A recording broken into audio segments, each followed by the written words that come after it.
Welcome back to a very special episode of Viewer Discretion. We will be covering our usual TV shows, The Traitors and Fallout, later, but we are reversing roles here a little bit. David Dennis Jr.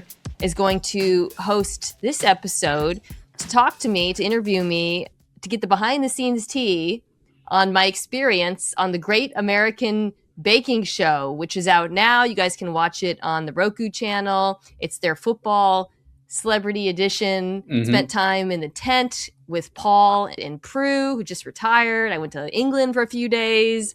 I had successes and failures. So David, so I guess you guys should check it out.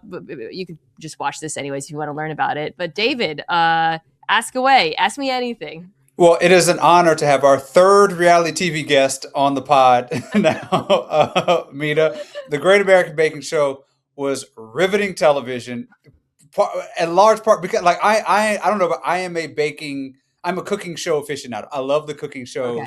I don't know what is your sort of history of cooking show watching? I watch Top Chef. Okay. I am not a bake-off person. So The Great British Bake Off is one of the most popular baking shows, cooking shows, and people are obsessed with it. That's part of the reason why I was like, we should do this, because I have gotten so many questions from Bake-Off fans. I think people got really into it during the pandemic because it's so like soothing and the vibes are so like chill. It really is beautiful there. But I hadn't watched the show, so this was all new to me. I didn't know about the challenges. I didn't know about like what you were allowed to prepare and all of that. That was all new to me. One of the reasons it was so entertaining is to know you and to know your competitive nature.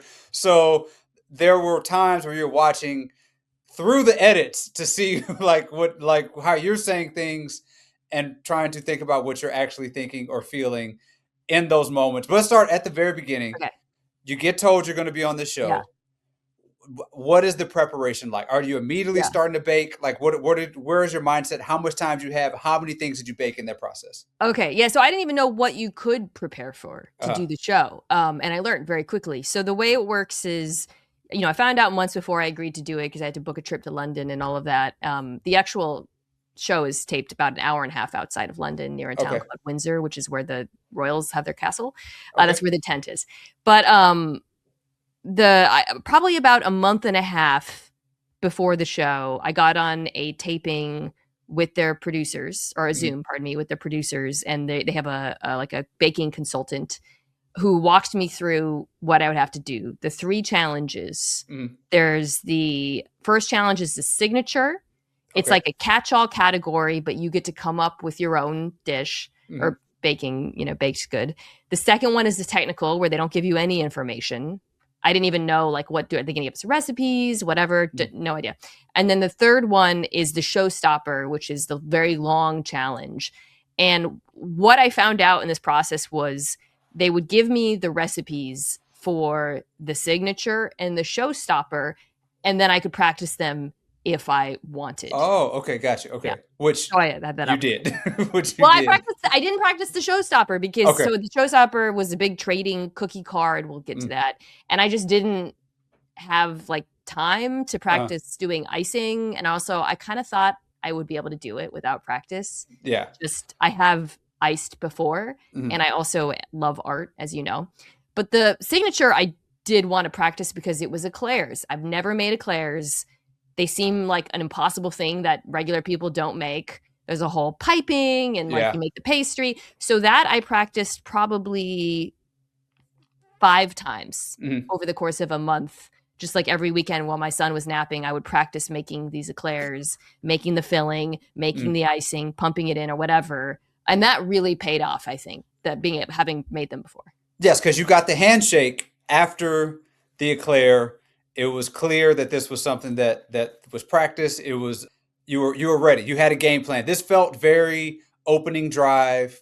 We're going to stick to the play, scripted series. We're going to stick to our plays. You had it down. I will say matcha, not my thing. So I was a little skeptical about the matcha, but it looked good. It looked great. I found out, I'm not a bake-off person, that matcha is not Paul Hollywood's thing either. Oh, yeah. Okay. Gotcha. Okay. So I want to ask you a question now, because could we talk about the first challenge?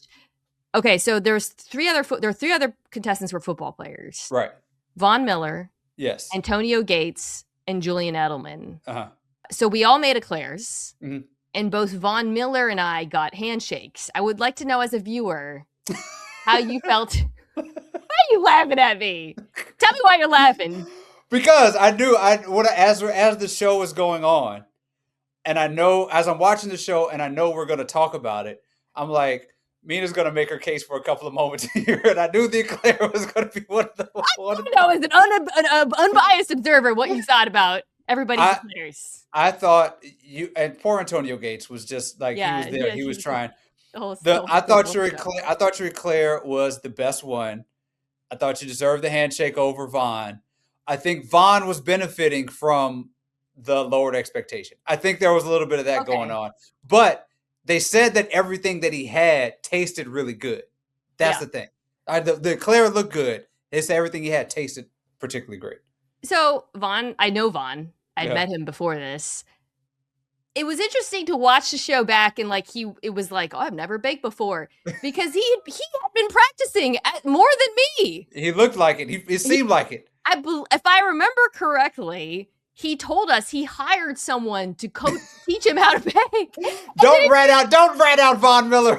don't snitch on Vaughn. The second thing I would like to say while we're having this conversation is the hardest part of making an eclair is freaking piping it into this thing. That was the thing I had to practice. David, can you describe Vaughn's eclairs to the class? He made eclair sandwiches. Which I believe, was that you who said it? I don't know, you can cut it in half. Somebody was probably in there. Got me like pedaling. I tried so hard to seem chill. I could tell that there was like so many moments where it was like me just like playing nice for the camera, but I know you want to get down and what was the moment the most where you were like, I need to be a baking show like fun person instead of like being the competitive person I want to be. I could tell, we'll get to the second challenge, I could tell I was doing terribly. And there was so many moments where they were like, just don't freak out. It's fine. This is awful. This is going bad. Yeah. But don't look upset, even though you're like upset with yourself. So. Okay. But I tried. Actually, all the eclairs, like Julian's tasted good too. I thought they all four of them, even Antonio's, like tasted pretty good. I was just like, damn, I thought this was a piping. I just thought for me personally, I can't speak for everyone, that was the most difficult part of making them and the thing I had to practice the most, because and he obfuscated the rules, cut it in half, and then he did not do the piping, and he got the handshake. So there is some maybe Bill Belichick-esque, you should not be voted in the first ballot for going against the rules on that for Von Miller. I get it. So I want to know, because the hosts, fantastic hosts, great folks, Casey Wilson and Andrew Rennells, who's both very funny. Casey I love her in everything she's in. So funny. She's really good. She's been in a couple of shows that were like too short-lived for her. Marry Me was a good show. And then there was another one with the Wayans son. I forgot what it was called. But she's really good. They're hilarious. They were great. Was there a moment where either of them came up to you or you were baking and you were like, I don't feel like talking right now? Yeah, all four of us constantly. Yes. Okay, so here's the other thing, like that you obviously can't see it because the camera's. When you're doing like challenging things like piping, only some of us did that, but or icing, or like just really trying to get things, there is a camera in your freaking grill. I wasn't ready because I've never done like a Veritas style taping. I've only been like in a studio or I didn't realize, like, gives me newfound sympathy to who was the guy on Married at First Sight who freaked out constantly about the cameras. Oh, right. The older guy. Yeah. The older guy. Because it's tough. And then the hosts, God bless them, are coming up to you and talking to you. And everybody was like, yeah, like, okay. Like, it seemed like they used me as a narrator a lot because I was like a little bit like, all right, I'll sit down. I'll talk to you. I'll describe to you in detail what's going on right now. But there was a part, God, again, they're so lovely, where they had to go around and try to get everyone to play like paper The football. paper football. I was like, somebody's going to snap. Nobody was down. Everybody was, I don't know how much, I forgot how much they showed, but everybody was like, okay, here you go. But okay. Like Right. trying to like get back to the baking because there's a clock, right? And you're Yes. stressed. Yeah. But again, they know that, you know, they're really trying to feel it out. And they were so funny. I couldn't believe they kept in the joke where she offered to be Julian Edelman's slot receiver. Slot receiver. It was like, I don't think, so I don't want to spoil the joke. There is a slot receiver line that I cannot believe made it through all the edits. I think clearly the people who are doing the edits do not know football lingo. Maybe they're British. Maybe they're like more into baking, but there is a slot receiver. I don't know if she knew what she was saying when she said slot receiver, but it is an incredible execution of a dirty joke. Woo, Roku. that So was I'm glad- dirty. I thought we'd get tight end, but like slot receiver was like, damn. Yeah, that was great stuff. All right, second one.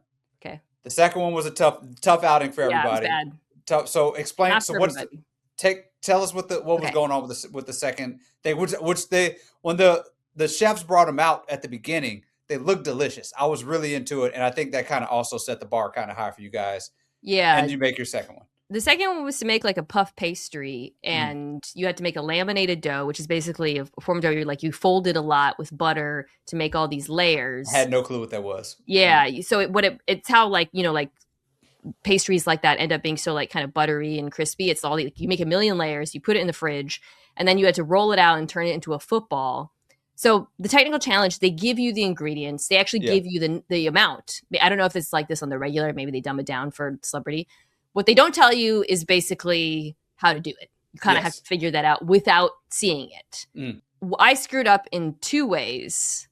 One, when I folded the dough, I folded it the wrong way and nobody was around to tell me or help me. Just throwing that out there. Yeah. No one was. I often didn't have anyone helping me. Mm-hmm. They did help with you moved the paper one way, right? Well, so that actually ended up, so then Andrew Rennells came up and was like, oh, here's a paper. And I just copied it exactly, which I made it too small. And that was the biggest reason why mine was bad, was I made the football too small. So the little twisty pieces of the pastry were just way too small.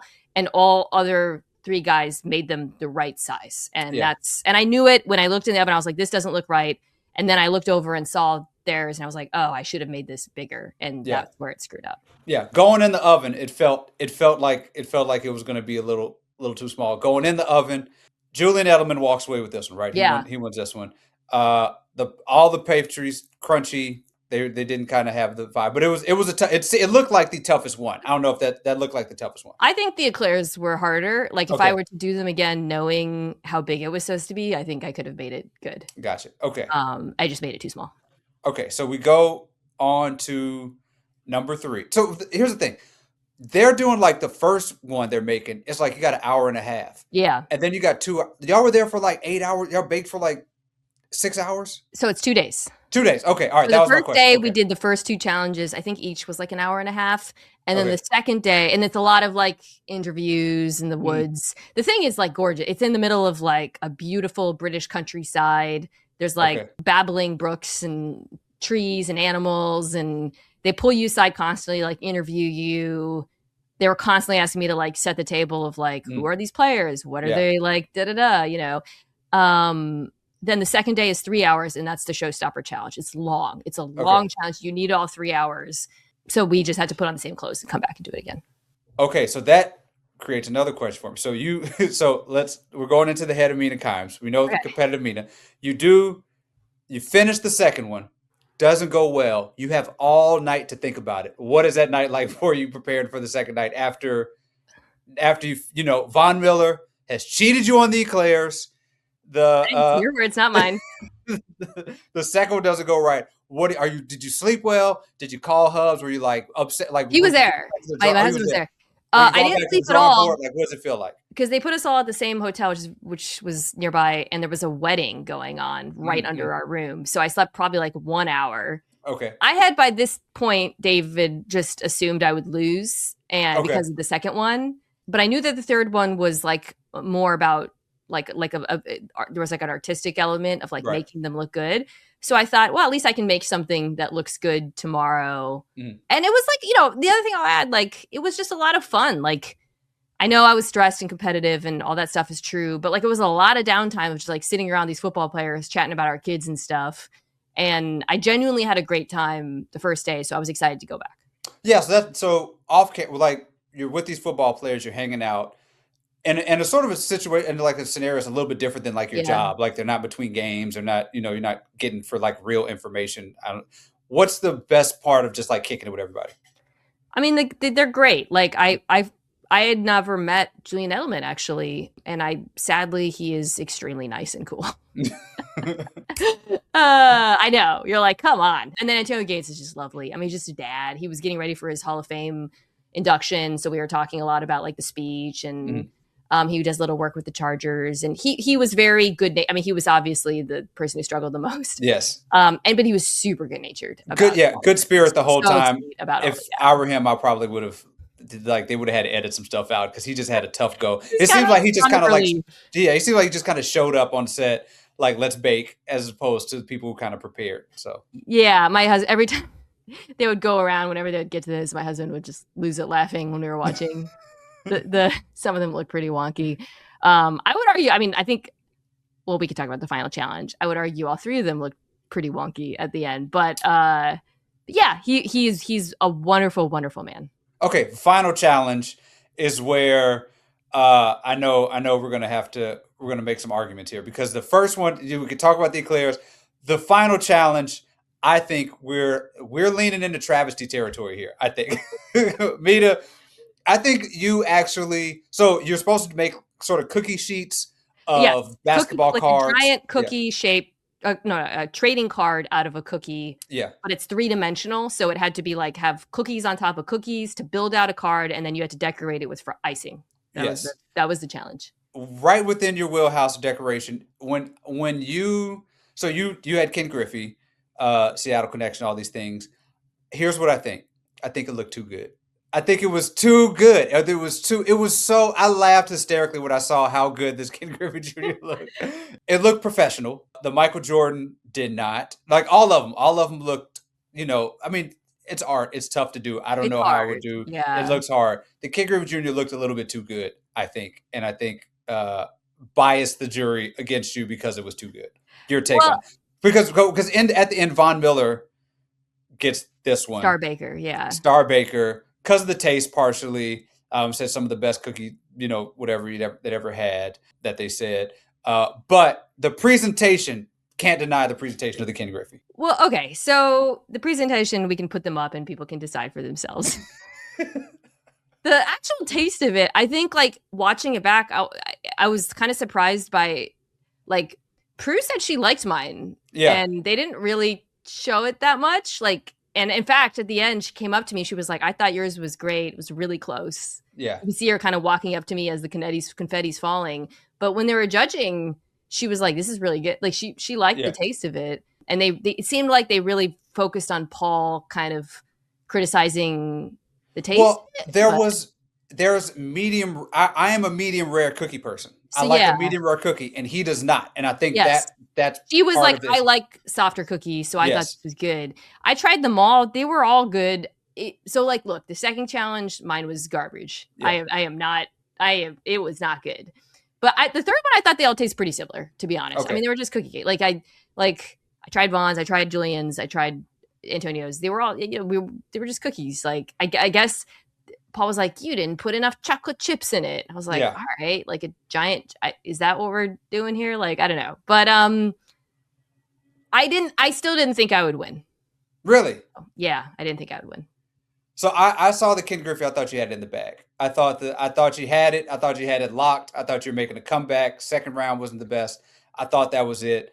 I thought that the medium rareness of the cookie would not be a negative on you. Von Miller, I think, had just gotten the momentum. He just had a lot of momentum from earlier, and I think that kind of took him over the edge. If me and Vaughn tied in the first one, and then Vaughn I think he came in second in the fourth one to Edelman, and I came in third. Yeah. And so in the final one, it's kind of like, all right, so if I came in first on the showstopper, I really should have won, right? Yeah. Like if we're really adding them up, like 1, 3, 1, but they don't give you the rankings at the end. So I think, I wasn't surprised because I felt like Paul was like really laser focused on the cookie being too soft. Yes, the cookie being too soft, and the chocolate chip to like ratio was in Von's favor, and he walked away with it. But I cannot wait for people to just see the Ken Griffey like up against the other ones, because it is hysterical. And I was just like, this is overachieving Mina once again with the crew was all laughing. Yes. And the player, like Von was like, damn. Like, I actually think he thought I won based on the way he was talking. I had a feeling it was going to be a player. Well, congratulations to Von Miller. It's fantastic television, especially I think viewer discretion, watchers, listeners will love it, because we all know you, Mina, and know like kind of we get a behind the scenes of your thinking at all times. What do you want to, I guess, leave us with about the show and oh man, I mean, okay, so the number one questions I get: can you prepare? We address that. What are Paul and Prue like? Because they're the hosts or the judges of the Bake Off. Prue just retired; she's like 80 something. They are like true stars. Like it's so funny. Like the football players like are just not the stars compared to them. Like when they come in, it's like, whoa. Paul drives an orange Lamborghini that I would see parked every day and smiled. Prue is exactly as she seemed. I felt like had a soft spot for me, but just she came up after.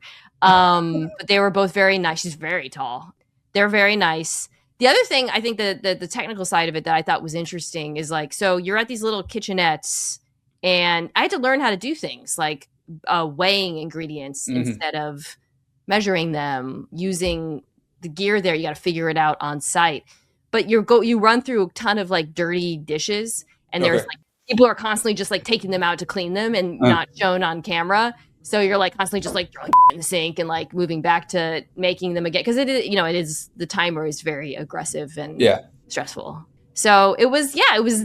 I've done game shows and things like that of that nature, but I've never done something like this where you like have to do something in an amount of time with cameras on you, and it's made me a little bit gentler, maybe in terms of how I mean, we say that, and I'm like, Lisa Rinna, the worst writer. But it's hard. It's hard when you're trying to do something difficult while a camera's in your face. Well, you did great. You represented Viewer Discretion Pod with aplomb, with greatness, and shout out to you. I feel like I came across as so salty in this. I'm not. I swear I'm not. I tried so hard to not seem salty. You did a good job. I think part of it is just we just know you. So we know that we know you as a competitive person, and we can and it is legitimately looked like a legitimately stressful thing to be in. Like, 'cause when they kept on giving out the times, I was like, this is a lot. I would kind of lose my mind at that. And I think he handled it well. And the Ken Griffey I would put that against any celebrity baking presentation as a masterpiece. Thank you very much. I appreciate that.